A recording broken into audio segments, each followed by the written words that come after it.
बिस्मिल्लाहिर्रहमानिर्रहीम। अस्सलाम वालेकुम viewers, welcome to my channel Zeena's food hub.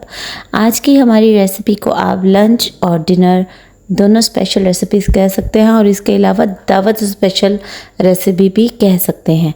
आज हम बनाने जा रहे हैं beef korma with a very simple way, बड़ी ही आसानी के साथ, और यकीन करें इंतहाई लज्जत से भरपूर। आप जब इसको ट्राई करेंगे तो डेफिनेटली आपको बहुत बहुत बहुत पसंद आएगा। तो चलिए स्टार्ट करते हैं अपनी recipe. Let's get started with beef korma. 2 medium onion हम लेंगे सबसे पहले और उनको बारीक बारीक से स्लाइसेस में कट कर लेंगे और उसमें शामिल करेंगे हस्बे ज़रूरत ऑयल। और मैं यूज़ कर रही हूँ हाफ़ kg मैंने लिया है बीफ। उसके हिसाब से जो चम्मच मैं पतीली में इस्तेमाल कर रही हूँ वो मैंने आलमोस्ट 3 भर के डाले हैं और इतना ऑयल इसके लिए काफ़ी है। और इसमें मैं डालूँगी जनाब 2 से 3 चम्मच, मीडियम चम्मच है तो 2 से 3 चम्मच डालूँगी लहसुन अदरक का पेस्ट। और आजकल जब भी मैं अनियन को फ्राई करती हूँ, गोल्डन ब्राउन करती हूँ, तो डोंट नो किस टाइप के अनियंस हैं, इस पर ना जैसे झाग झाग से आ जाती है। इस पर भी आप देखें कि अनियन का कलर नज़र ही नहीं आ रहा था, बहुत ज़्यादा फोमी सा हुआ था। लेकिन हकीकत यही है कि ये बहुत मुश्किल से मैंने देखा था कि इसका जो कलर है वो चेंज हो चुका है।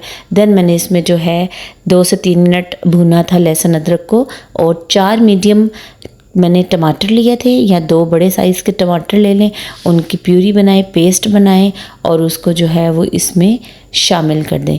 मेरी वीडियो में आजकल थोड़ा सा जो है वो कोई ना कोई मसला हो जाता है, और उसकी रीज़न है कि मेरे मियाँ साहब जो शूट करते थे वो आउट ऑफ कंट्री गए हैं। दैट्स वाई मैं सिंगल हैंडेडली सब कुछ कर रही हूँ। और इसमें मैं डालूँगी हस्बे ज़रूरत नमक। मैंने लिया है 1 मीडियम चम्मच नमक का, और 1 मीडियम स्पून रेड चिली लाल पिसी हुई मिर्च का, और अब पिंच हल्दी।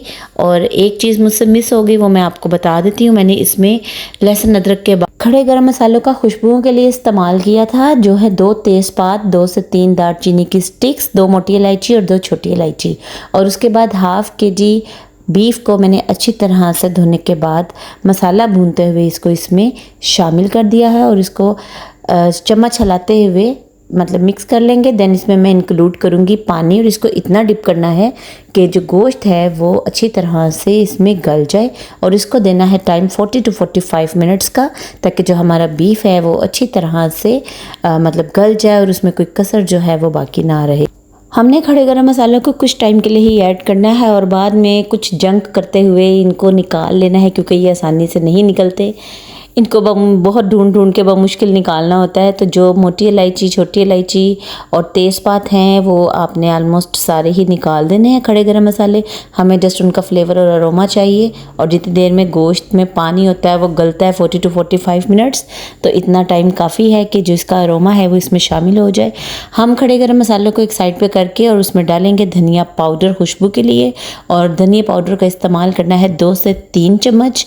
वो अपने जायके के हिसाब से है और मिकदार के हिसाब से है।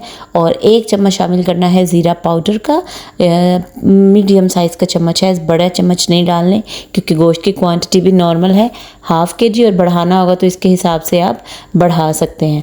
और इसको मज़ीद ढक के पकाएंगे, क्योंकि इसमें भी थोड़ा पानी है और वो गल जाएगा। जब आप ढक्कन उठाएं और देखें कि आपका गोश्त जो है वो ऑलमोस्ट डन है, तो आप इसमें 1 चम्मच कौरमा मसाला का डाल दें, और फिर उसमें शामिल करें 1 पाव दही। और अगर ज़्यादा ग्रेवी चाहिए तो 1.5 पाव या आधा kg दही जो है वो आप इसमें इस्तेमाल करें, और 15 से 20 मिनट पकने दें। चूँकि दही ने पानी जो है वो छोड़ना होता है, देन उसने उसको खुश्क होना होता है, तो मीडियम फ्लेम के ऊपर हम कुछ टाइम के लिए इसको छोड़ देंगे ताकि दही का पानी अच्छी तरह से खुश्क हो जाए। हमें जितनी ग्रेवी रिक्वायर्ड थी हमने ली, और देन हम इसमें गार्निशिंग का सामान डालेंगे, जिसमें मैंने लिए थे अदरक के बारीक स्लाइसेस, हरी मिर्चें और हरा धनिया। सारा मटेरियल शामिल करने के बाद 5 से 10 मिनट का दम देना है। और व्यूवर्स, आपको इसी तरह की सिंपल रेसिपीज़ देखने के लिए मुझे करना है लाइक और सब्सक्राइब, और हम करेंगे 10 मिनट के बाद इसको डिश आउट।